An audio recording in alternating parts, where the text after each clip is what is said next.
그리고 250만 명의 진성당원이면 국민정당이라고 얘기도 되는데 네. 다만 중도 확장 노선이라는 것은 그 시기와 상황에 따라서 네. 총선 국면에서 네. 충분히 소구할 수 있는 뭔가 있는데 이제 오늘도 한겨레 신문에서 모 유명 칼럼니스트가 못 보셨겠지만 오후에 이제 칼럼이 하나 나왔더라고요. 네. 그래서 과연 양문석식으로 정치를 하면 네. 중도 확장이 되겠느냐 이런 이제 네. 근원적인 질문을 해서 저는 좀 갸우뚱했는데 네. 유명해지고 굉장히 이제 몸집이 커지긴 했습니다. 한겨레 신문 칼럼에 양문석 이름이 직접 이제 등장하는 것은 그만큼 민주당이 지금 안고 있는 핵심적인 문제를 스스로 다루고 있다 이제 이런 것이기도 한데 중도 확장론과 지금 양문석의 거친 당원 중심주의에 대한 지향이 충돌한다고 실제 생각하십니까? 저는 그 탁상공론이라고 생각을 해요. 그리고 오랫동안 한국 정치 문법에 찌들었던 사람들이라고 저는 표현을 하고 싶은데요. 뭐 경향신문, 한겨레신문이 더불어민주당에 대해서 호의적으로 글을 쓴 적이 거의 없잖아요. 네. 거의 저는 조중동의 정치 논조나 경향신문과 한겨레신문이 더불어민주당과 이재명 대표를 기사할 때의 논조가 크게 다르지 않다라고 생각을 하고 있고요. 그리고 그들이 계속해서 악성 팬덤을 공격했고요. 악성 팬덤이라고 공격을 했고 개딸의 그 강성 이미지를 공격을 했고요. 그리고 그들의 기본적인 논리가 뭐냐면 강성 팬덤에 의해서 끌려다니는 민주당 이렇게 표현을 한단 말이에요. 자, 그랬었을 때 그러면 더불어민주당이 강성 팬덤에 의해서 끌려다닌 사례가 어떤 거죠? 나는 이 부분에 대해서 그들에게 묻고 싶어요. 강성 팬덤에 끌려다니는 민주당인데 그 강성 팬덤에 의해서 끌려다닌 민주당의 결과물에 뭐가 문제가 있느냐 말이에요. 근데 그 과정을 이렇게 얘기합니다. 이번에도 2만 명 이상 탈당을 계속 하니까 당원 중심 정당으로 만들겠다고 이재명 당대표가 얘기하잖아요.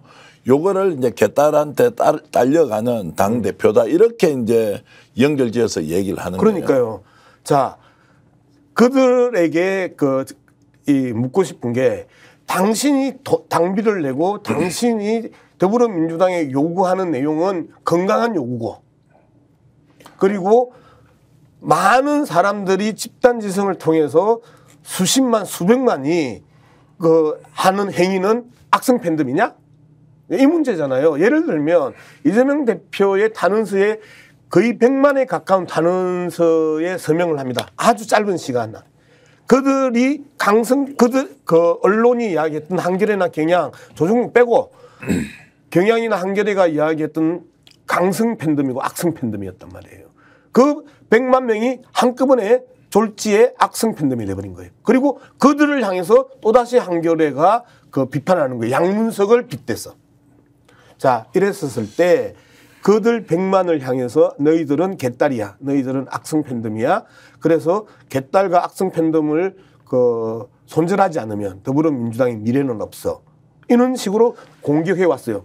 총선 결과가 뭐죠? 총선 결과 윤석열에 대한 심판 그리고 단단해진 민주당 당원들의 적극적인 선거활동 이 두 측면으로 이번 선거 결과를 봐야 되는 거 아니에요?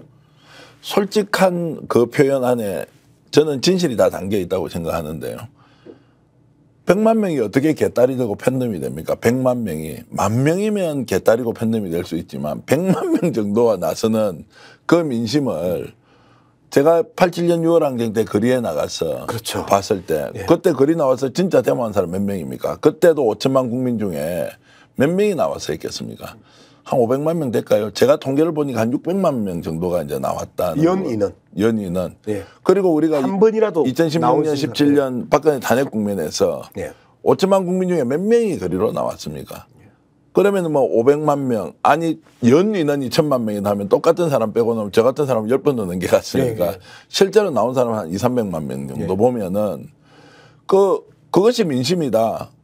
거스를 수 없다 받아들여야 하는데 왜 진보진영 내 언론은 100만 명 정도가 나서도 저렇게 문제 제기를 하면서 이게 개딸이니까 잘못됐다. 이런 논리에 대한 저는 이제 좀 적정성에 대해서는 전혀 동의를 하기가 어렵고요.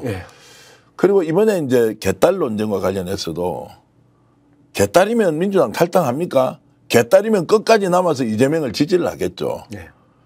여기에서 탈당한 2만 명은 실제로 극성 팬덤이 아니라 기대했던 민주당이 제대로 못한다는 것에 대한 일종의 안타까움 그리고 좀 불만, 분노 이런 것이 당적을 포기할 정도로 간다는 것이니. 근데 그 부분은 약간 다른 부분이 있어요. 있습니까? 정말 그 더불어민주당을 사랑하고 열성적으로 지지했던 분들 중에 상당 부분이 이번은 2만 명이 포함되어 있어요.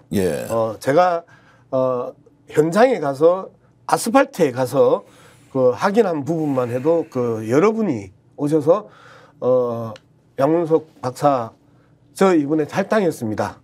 그럼에도 불구하고 저는 이재명 대표를 지지합니다. 정말 너무하는 거 아니에요, 민주당? 이라고 하시는 분들이 참 여러분을 만나서 그런 이야기를 들었었거든요. 그렇기 때문에 더 긴장을 했던 거예요.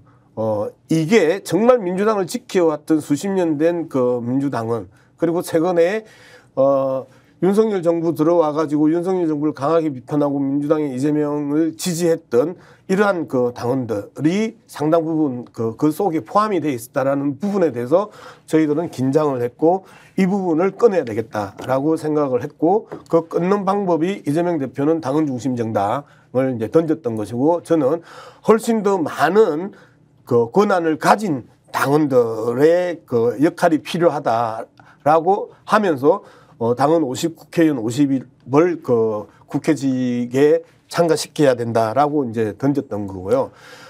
재밌는 부분이 하나가 있습니다. 김민석 의원이 10%를 던질 때요. 엄청나게 고민을 많이 하고 던진 10%였거든요.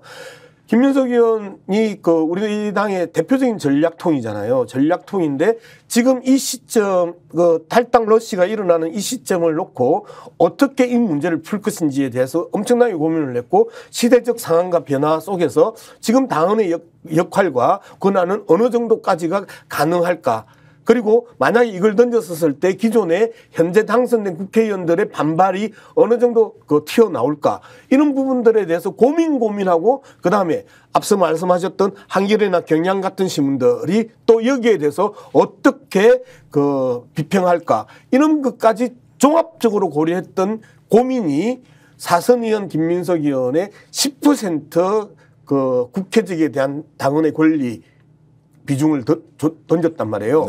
자, 초선 입장인 양문석 입장에서 그리고 끊임없이 아스팔트에서 현장에서 부대꼈던 양문석 입장에서 보면 그분들의 이 정무적 판단, 정무적 감각, 그 다음에 정치에 대한 지식과 그 다음에 지혜 이 부분을 봤었을 때 의심이 없었단 말이에요. 그러면 50대 50 맞지. 50% 지금 실제로 당헌당규는 지금 개정하면 몇 %? 정도? 20% 개정안이 이제 장경태 의원이 이제 최고위원이 제안을 했고 그 부분에 대해서 의총에서 어느 누구도 문제 제기가 없었습니다. 스픽스는 말하는 언론입니다. 대세는 유튜브, 그중에서 스픽스. 좋아요, 댓글, 구독, 알림 설정. 여러분이 저희를 사랑해 주시고 우리가 여러분을 사랑하는 4가지 방법입니다.